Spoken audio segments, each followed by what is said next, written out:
As always, today's video does contain disturbing content and viewer discretion is advised. And if you have a story you want to send my way, just go to astheravendreams.com and click the button to do so. And thank you.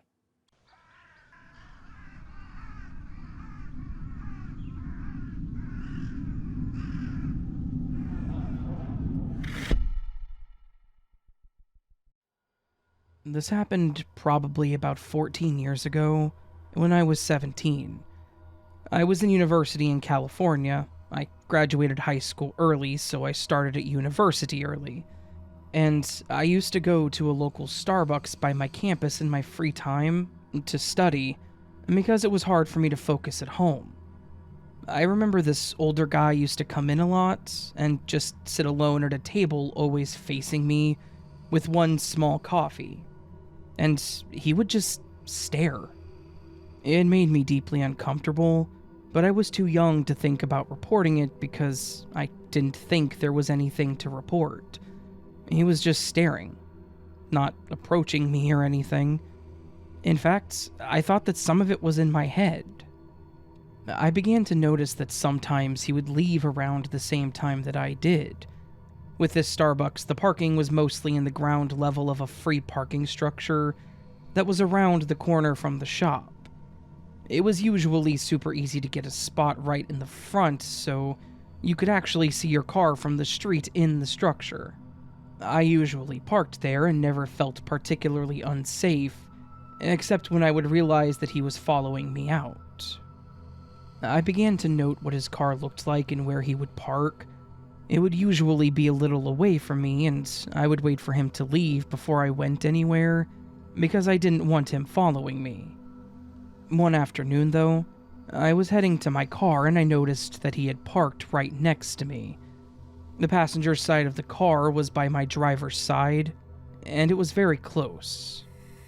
I didn't see him, but I remember just having the most awful feeling in the pit of my stomach when I realized he had parked so close. I rushed to get into my car, and it was at that moment that I shut the door that I realized he was following me, and approaching the driver's side door of my vehicle. He had gotten as far as the door when I quickly locked it, and thankfully I did it fast enough because he tried to open my door a second later. I immediately backed out of that spot and floored it out of the structure. I got caught at a red light outside of the structure though, which gave this guy enough time to catch up to me in his car. I honestly don't know why I didn't call the cops at this moment. I remember trying to rationalize what was going on in my head and thinking maybe I was making a big deal out of nothing, even though the man had just literally tried to open my car door. I know, it's stupid, but I was 17. If it were me now at 31, you bet I would have driven straight to the nearest police station. Thankfully, though, I was aware enough that I needed to lose him before I went home, so I turned into a series of residential streets to see if he would follow. He did. I just sped up and made a bunch of random turns until I was sure that I lost him. Then, I drove home, and I never went back to that Starbucks again. I don't want to think about what would have happened had I not been quick enough to lock my door or lose him.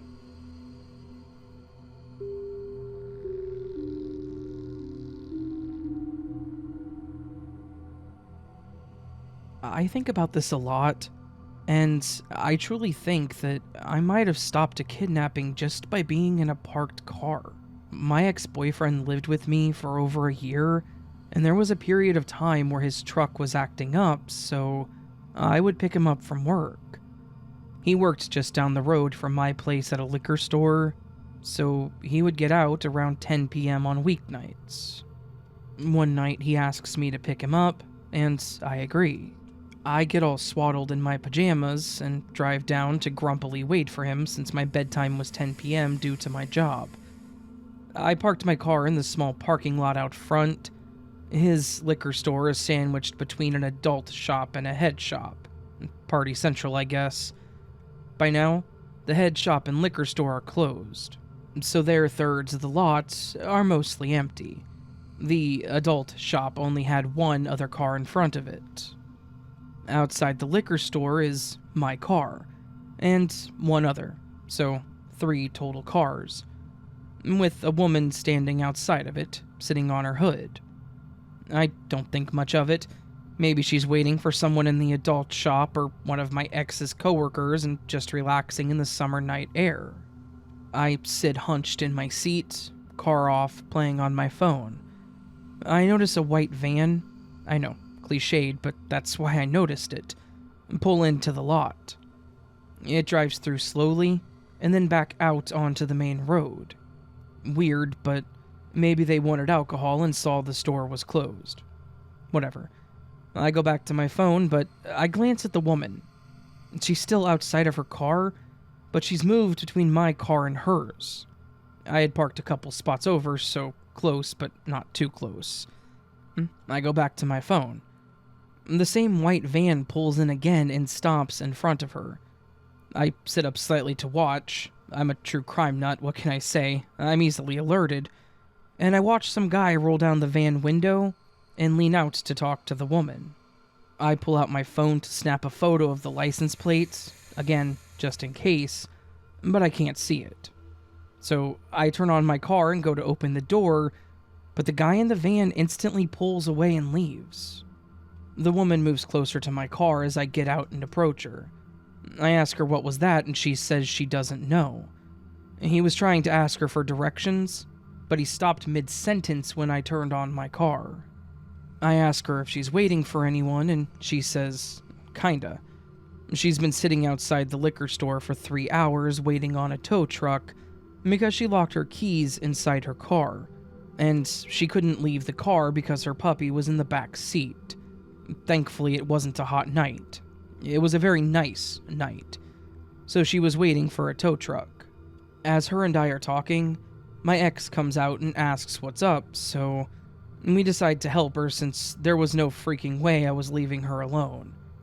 I have some rope in my car for emergencies, and my ex uses it to basically jimmy her door open, make a lasso, and hook it around her door lock and pull it up to unlock it.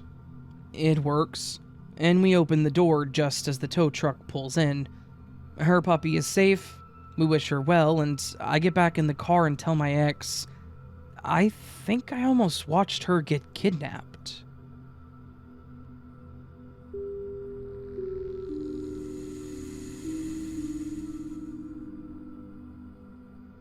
It was Christmas time, and I remember that I had broken my ankle prior to this, so I was wearing my cast at this point. The doctors gave me this shoe thing so I could walk without crutches. My cast was bright pink, which, looking back, why? Anyways, my parents and I were going Christmas shopping at Target, but we ended up literally buying some socks and shampoo. Not much. We didn't even get any gifts, so it was a waste of time. So we paid and we were leaving when I saw this male just staring at our car. We had parked in a semi-empty area, and there were only a couple of cars. Like, he wasn't looking inside and snooping around the car, he was just standing straight staring at the right side of the car. Now, at that time, we had this beige-brown color Ford Explorer. It was a 2002, so I'm confused and we didn't have anything inside at all, so I was even more creeped out. Now, I wanted to go back and get a security guard, but my dad said that it was fine and he'll tell him to move, and told me to get in the left side. I usually sit on the right side, so yeah. Now, we got there and this dude did not move. Even when my dad told him to move, he just stood and stared inside. My mom just said to get in the car quickly, and we did. We all got in and the man just stood there and kept staring inside. I felt his gaze on me because he was staring at the right side behind the driver's seat, so since I got in, he was staring at me. But I didn't look. I just looked ahead of me, and at this point, I was kind of scared that my dad was going to hit him, because he was pretty close. So My dad backs up and is turning to get out of the parking lot when we see the guy move and open the left side door of the car. At that point, I screamed, and my dad just sped off. And when he did, the door closed because he turned, and my heart was pounding. As we sped off, we saw him just stand there and start moving towards the entrance of Target. Now, I literally was having so many thoughts in my head, like, oh my god, what if he put a GPS tracker or something on our car? Because we didn't know how long he had just been standing there. But my parents were like, no, I don't think so, he was probably just some creep. That night I prayed. I was like, Lord, please don't let him track us and stuff like that. I was terrified. Besides being scared and creeped out, well, we were fine. The next day, my parents had work, and they would usually take me since it was a Sunday. Well, to get there, we had to pass the same Target, and when we did, we saw an empty parking lot with that same blonde, long-haired white guy. When I say my heart stopped, I was terrified. Even my parents were shocked, and he was just there staring as we drove by. After that, we never saw him again. Now, this may have been 6 years ago, but oh my god, that was so scary and creepy, and I never want to meet that guy again. And yes, we still go to that Target, but we make sure to park where there are lots of cars.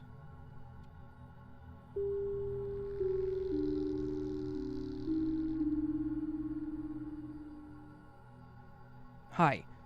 Just to give some description about myself, I'm a 20-year-old female. I'm fairly short, and because of my appearance, I often get mistaken for a minor. I live in a somewhat small town in California, and this town isn't really all that safe, but then again, most places aren't either. This happened when I was 19, by the way, just to clarify. Back to the story.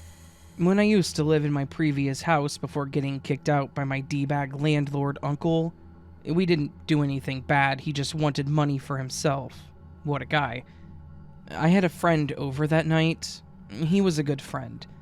I let him crash at my place because he didn't want to go back to his household from how insanely toxic and dysfunctional it was, but anyways, I let him stay. We had this idea to go to our local 7-Eleven that was right up the street from my neighborhood. It was about a 9-minute walk. When we went out, it was pitch black outside. And I know what you're thinking. Why the hell would you be outside walking at 3 a.m.? I'm not sure. We just wanted some snacks and some drinks since we were watching a movie, or a show, I can't remember. But all I remember is that it was long. And the walk up there was decent, and nothing creepy happened. But hey, walking out in the middle of the night can be creepy, but I'm glad that I had someone with me. When we made it up there, we grabbed what we came up there for, which was a couple of sodas and some chips. We paid for our snacks and left. That's simple, right? So, when we walked out of the 7-Eleven, there were a few ways that you could get to my house. The first was down the street, next to a church, which was initially a safe path to walk, I guess. And the other was down a neighborhood that was just creepy. And I don't know why I did this, but I decided for us to take that path to go back home. After walking through the neighborhood, we walked past this elementary school. Now, I know this is weird and it could be a guy just taking a midnight run, since I know some people actually do that, but this guy wearing a blue shirt and black basketball shorts literally booked it like he was running for his life, or like he was running away from someone. I could just tell. It was like a gut feeling. He disappeared into the dark elementary school and never returned. He probably just kept running, or maybe was hiding from someone, I'm not sure, but after he ran off, there was this shady-looking car that just sat there for a moment and drove off. Fast forward, my friend and I sat on a bench next to one of our local high schools. We sat there to sit for a moment and just talked about some things. I can't remember what. So here's the weirdest freaking thing. That shady looking car from earlier apparently followed us, parked on the curb, and these three shady as hell looking men opened the car doors and almost came out. They didn't see my friend until I jumped off the bench, and that's when they saw him. My friend is pretty tall and intimidating, so I guess when they saw him with me, they got back in their dinky looking car and drove off. I wish I was making this up, like some weird story, but no. This was a real encounter that did happen to me. We did make it home safe after all that happened, and vowed to never walk in the middle of the night to go anywhere. It was a better idea to have just went during the day, but I was pretty stupid. Again, I know this story sounds weird, but I'm telling the truth. I know it can be hard to take someone's word and trust them. I understand that a lot. But this was one creepy encounter I faced, and I'm glad I wasn't alone. If my friend wasn't there with me, I'm sure that I'd be dead, in a ditch, or worse. Trafficking does happen often in my area, and I know that it happens in a lot of places. It's unfortunate.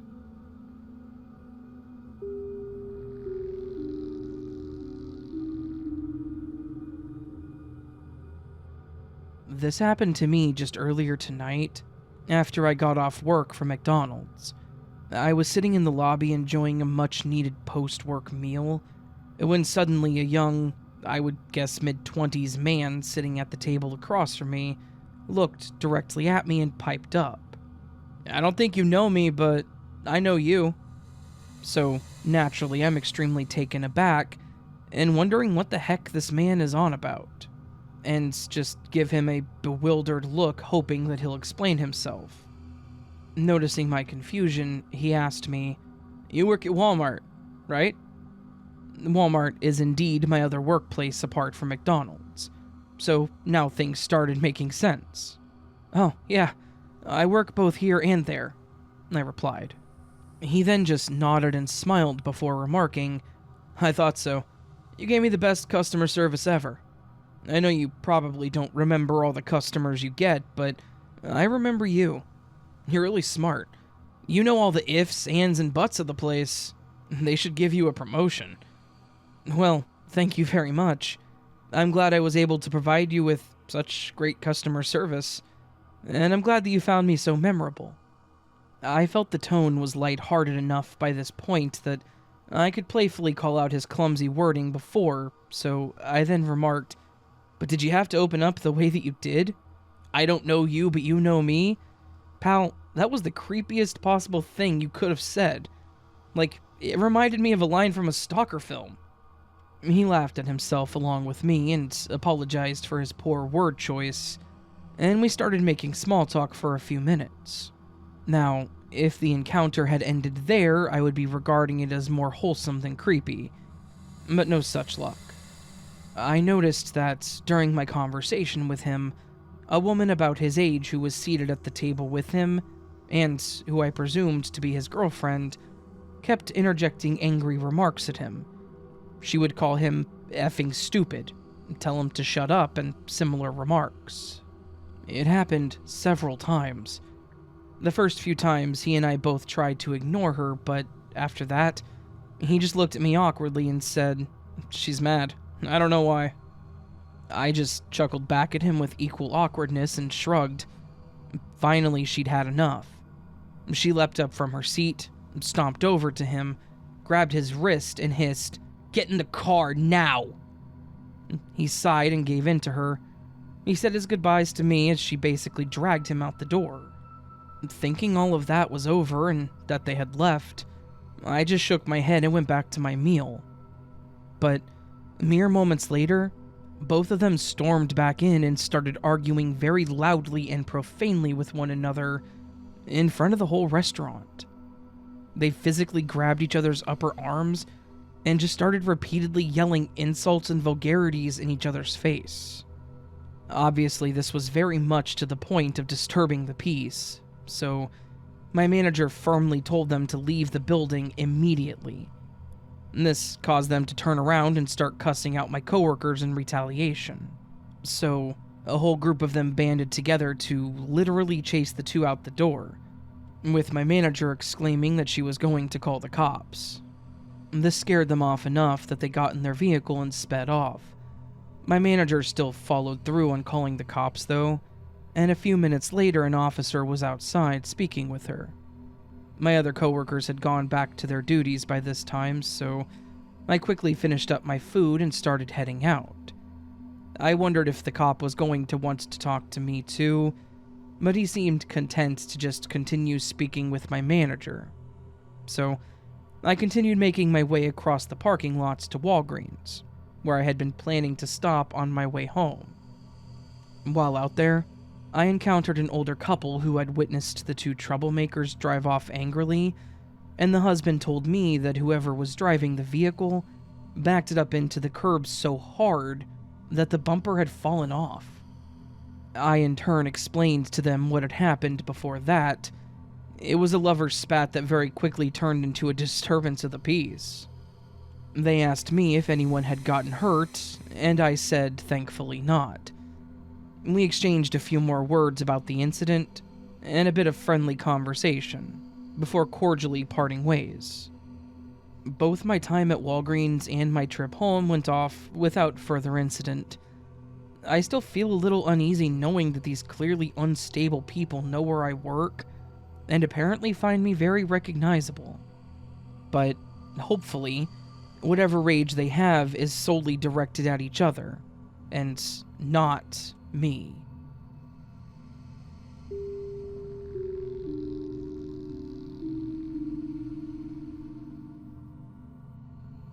This happened in November of 2021. Me and a friend, both 20 female at the time, attended EDC Orlando. The first day/night was amazing. The second day there was a completely different vibe. Tons of people there looking like they just came to party because they heard about the event. That night while leaving was terrifying, as there were tons of creepy men catcalling us on the way to the shuttles. We had bought a ticket for a home base after party that also had a shuttle pass.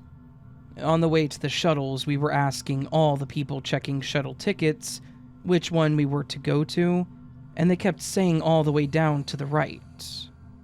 We got to the last one and they said the same thing. We continued to walk down and there were a bunch more sketchy looking shuttles with signs saying home base unofficial shuttles, followed by more sketchy men trying to get us on.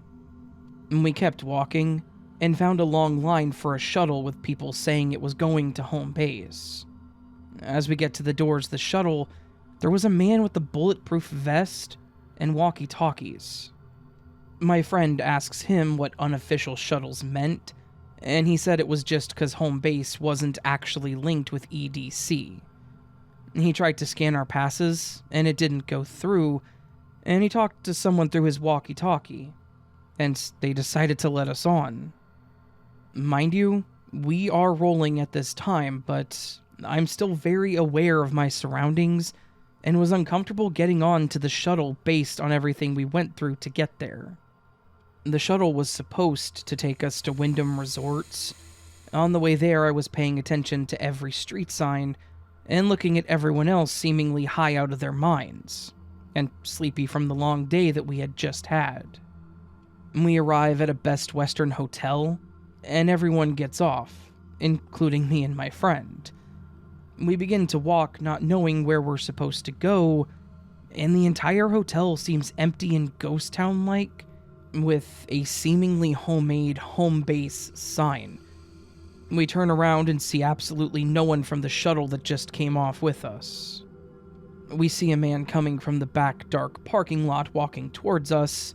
We turn around again and see two men walking towards us as well. We decide to just stand there and wait to ask them a question about where we're supposed to go, but as all three approached where we were, they shook hands and said, "Oh, what's up, bro? How you been?" staring at us the entire time. That interaction scared us, as we felt that they didn't really know each other and were trying to get us, so we just extremely fast walked to the parking lot and came right out at a drive where it was fully lit. We got an Uber and went straight back to the hotel. Safe to say, the next day we went sober.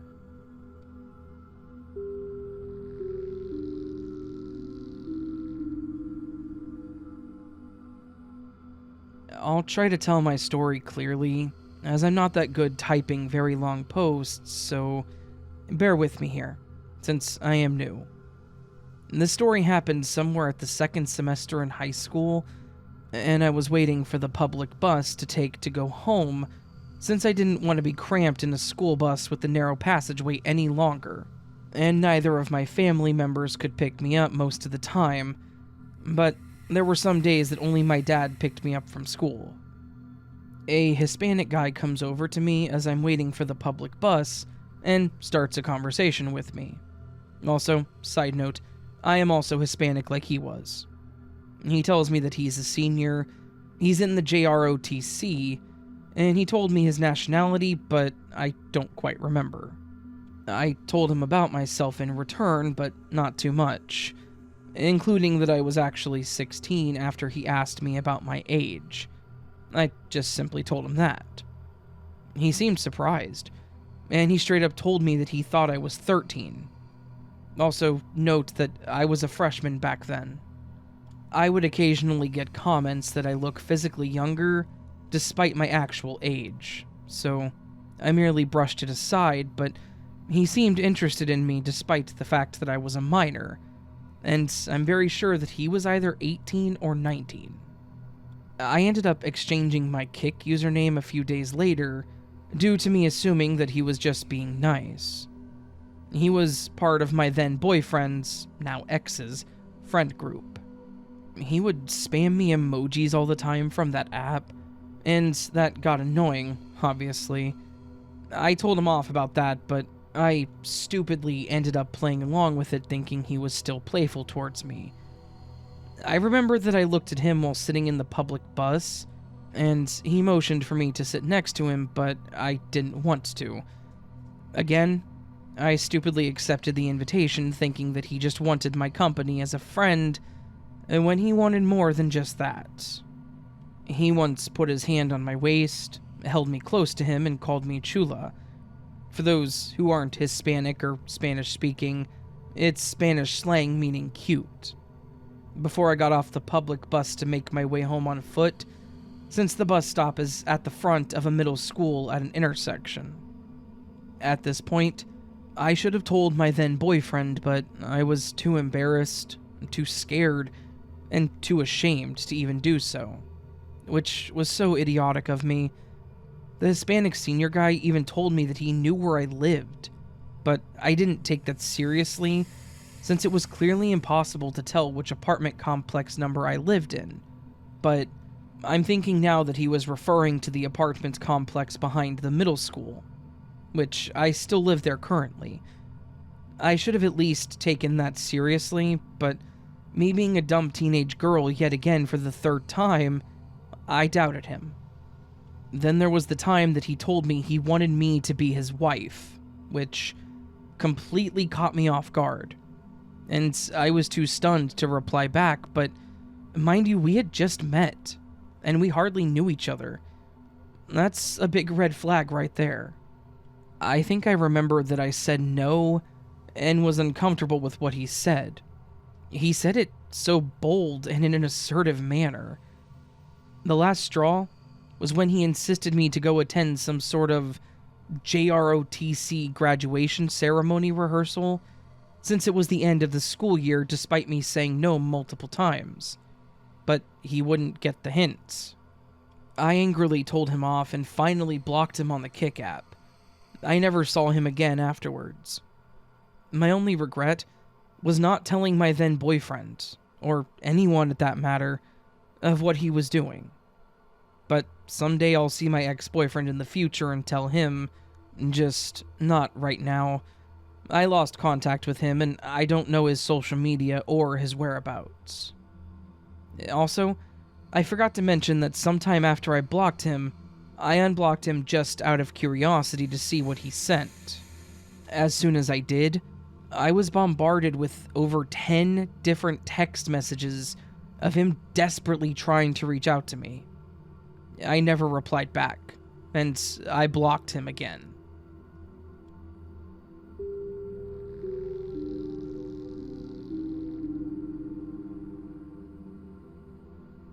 This is a story that I've told to very few people because I know that no one would believe me. When I was 6 years old, my mother worked as a cleaning lady for a dying old woman who was a bit scary. She had hired 2 cleaning women, so my mother worked with another woman who also had a son. I got along relatively well with this other child. However, he was sometimes quite strange. And, in fact, the old woman really didn't like children, and I remember her asking us to be good, otherwise she would call a monster. The monster was obviously just a model on her balcony. But the other child seemed completely terrified, and I remember that I spent a lot of time winnowing at him, calling him a sissy. He told me weird stories, like the appearance of the monster at night. They were just classic kid stories. It was then that one day the dying old woman told our mothers that she no longer wanted us to come over because we were rather turbulent. My mother was initially annoyed, but decided instead to call on the son of a friend of hers who was unemployed to look after us. And this is where the strange stories began. The guy who watched us was called Kareem. He was between 18 and 20, but I remember him as a guy who traumatized me. His goal was clearly to scare us. However, he didn't do it the classic way. In fact, he was doing terrifying things that, even today, I couldn't explain. First of all, he often told us about a dog, which he said was very naughty. I remember that the other child wanted to see this dog at all costs, so one day, after our mothers left, leaving us in the care of Kareem, he asked us to go to the kitchen. I remember being very hesitant to follow them. They called me a coward, and I ended up following. And that's when he opened the fridge. However, we were in a blind spot so as to not see the inside. I heard a very strange noise, like something eating, and then he took out his bloody hands. Today, I think it's perfectly explainable that it was just a bad joke. As a kid, I was just gullible, and Kareem was that kind of person. And when I told my mother all of this, she seemed to ignore it. It was then that one evening my mother invited the mother of the other child and Kareem to my house. That night, I had planned with the other child not to sleep, so we decided to just disturb our mothers and Kareem. We made noises, we fired projectiles with toy guns, and that's where I saw him. A super tall man came from the corridor and looked at us in our room. We shouted, and the man did too, and then he ran and disappeared. My mother heard us and had come to reassure us, and we ended up sleeping in my mother's room that night. There was a closet in the hallway, and I don't know why, I had always linked this closet to this strange man. Anyway, even today I don't really know what happened. It was probably a joke by Kareem, but how is that possible? Kareem was in the living room with our mothers, and above all, only me and the other child had seen this thing. I typically don't just tell this story in general, as it seems too far-fetched and false. However, I know very well what I saw. It wasn't a dream or anything, it was real, since I had seen the same thing with the boy and my mother had reassured me that night. I would like to have your opinions on this story. Tell me what you think and help me to lend less importance to this thing that happened to me. Also, I don't think that it's a paranormal thing or something, and that's why I'm posting it here. This man was probably real, and I absolutely don't know what the hell it was.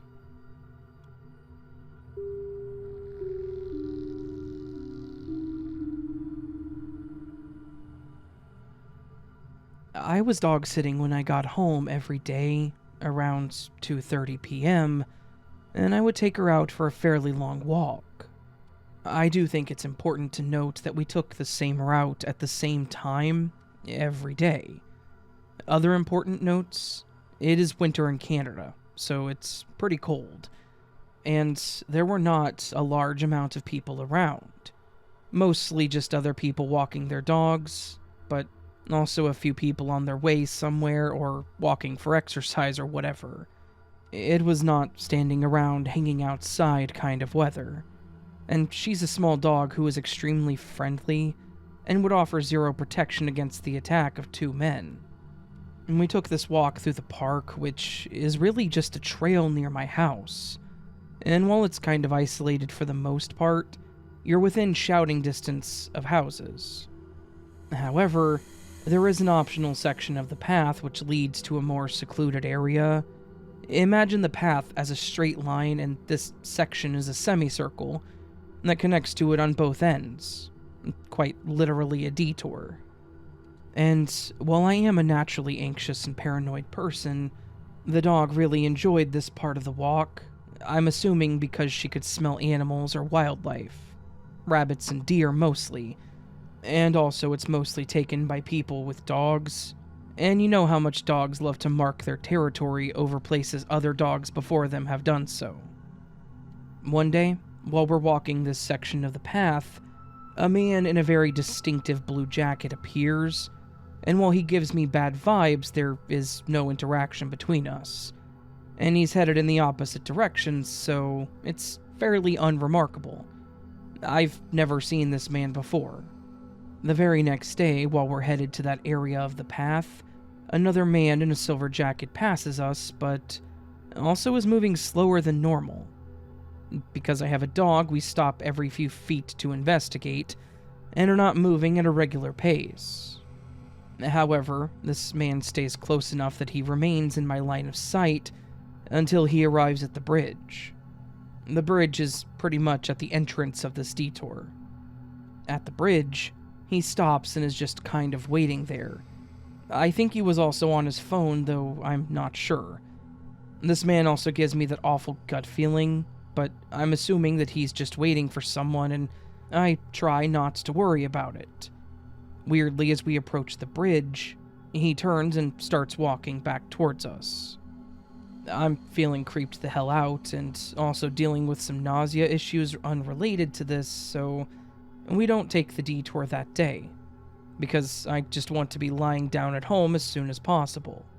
As we continue on, I glance back and the man in the silver jacket is back on the bridge waiting, so I don't really know what the whole seeming like he was going to head back as we went across the bridge was, but whatever. As we're continuing on our way, we run into that man in the blue jacket again. I've never seen this guy before, and now here he is 2 days in a row at the same time. He was looking at/using his phone while walking. Anyway, we just keep moving and he's headed towards the man on the bridge.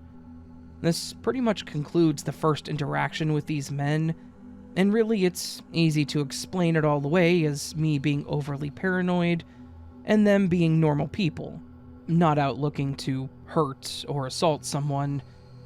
I continue to walk the dog at the same time every day.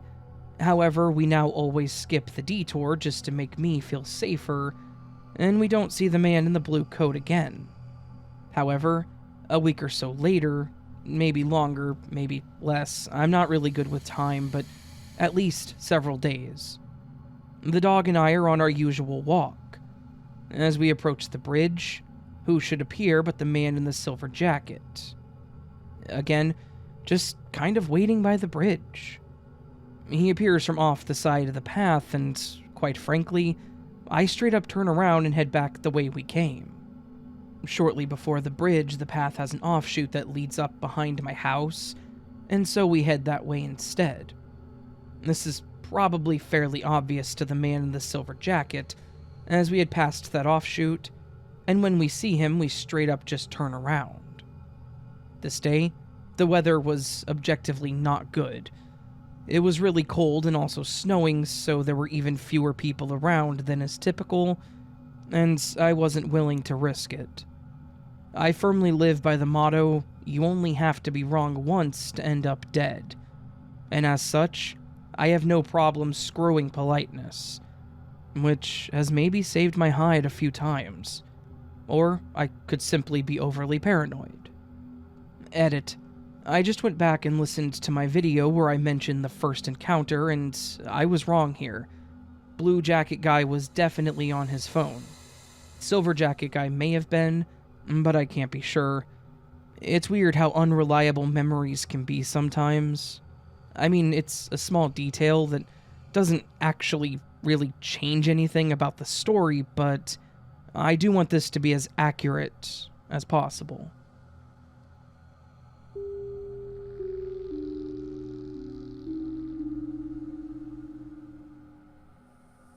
This is my first time posting on Reddit, but I was eager to share my creepy encounter. In about 2007, I had turned 13, and my parents began letting me watch my younger two brothers, ages 10 and 8 at the time. We were allowed to play outside in the backyard, but had a long driveway that extended to the front gate, facing the street that we often used to race each other on toy cars, sitting on skateboards, etc. Our street is on a cul-de-sac with our house closer to the dead end, so most traffic that came down the street was recognizable. One midweek summer afternoon, we were racing up and down the driveway with the closed front gate, when I noticed a 6-foot-tall white man with black sunglasses slowly driving by and sticking his head out the window to stare at us with a large grin. My first thought was that he was a relative, that I just didn't recognize because he looked happy to see us. But then as he drove back around, my instincts started to freak out, because his car was slowing down, and I realized I didn't actually know this man. I quickly told my younger brothers to go inside, and we all went through the back door, which I quickly locked. Then we all stood quiet and hid. I peeked out from our large front windows that were only protected by white curtains, and the man had parked his car across the street and was standing by his car, looking back and forth up and down the street. Don't judge me, but I remember feeling bad for him because he looked lost, or like his car had just broken down. My middle brother was also peeking out the window with me as we told our youngest to just stay in the opposite side of the house, but to keep the TV off and stay silent. He stood there for about 5 minutes, just moving things around in his back seat and trunk. But my sympathy turned into fear when the man started walking from across the street towards our house. I quickly went to the entryway, and we laid on the floor hoping that he couldn't see us at low level through the curtain. He rang the doorbell 3 times and kept trying to look in. I remember feeling frozen, but still being naive and debating if I should just see if he was okay or find out what he wanted. He said, "Hello? Hello?" and looked really frustrated, which kept on making me feel bad for him. He rang the doorbell 3 more times, stood there, and finally just left. He was dressed in a nice dress shirt and pants and didn't look homeless or anything, which is why I kept thinking that his car malfunctioned. But as soon as my parents came home that night and we told them what happened, they put locks on the gate and added a security camera. I think what scares me the most as an adult now is how close I was to just opening the door for him and the endless possibilities of what could have been. Had he been watching our house before and seen 3 young boys? Did he just need car help? And this was right before cell phones were everywhere. I never saw this person ever again, so I doubt it was a relative. And I grew up in a suburb where the entire cul-de-sac was Asian or Hispanic in descent, so this man stood out. But it still freaks me out to think about. Mostly how excited he smiled when he first saw us. Anyways, I just wanted to share my story.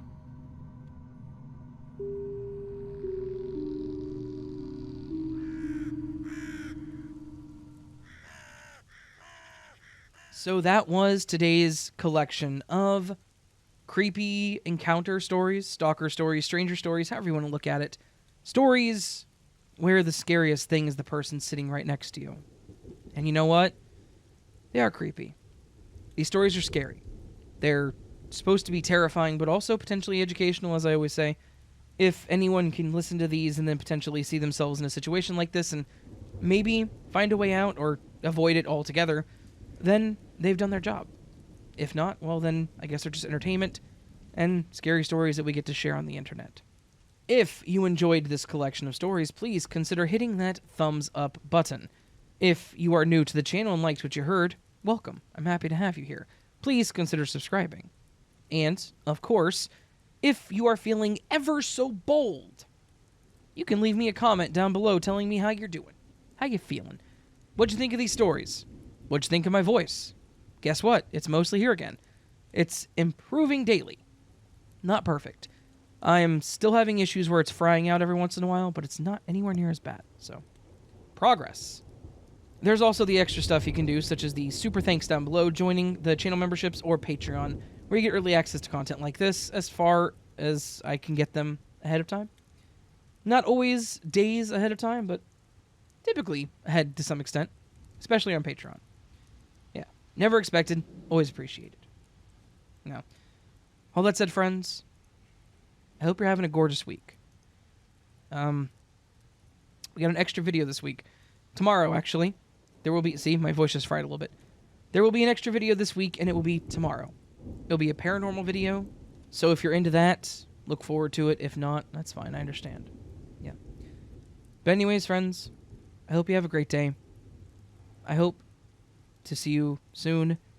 And until I do see you again, remember you are loved, you are important, you are valid. You're the best you that you can be.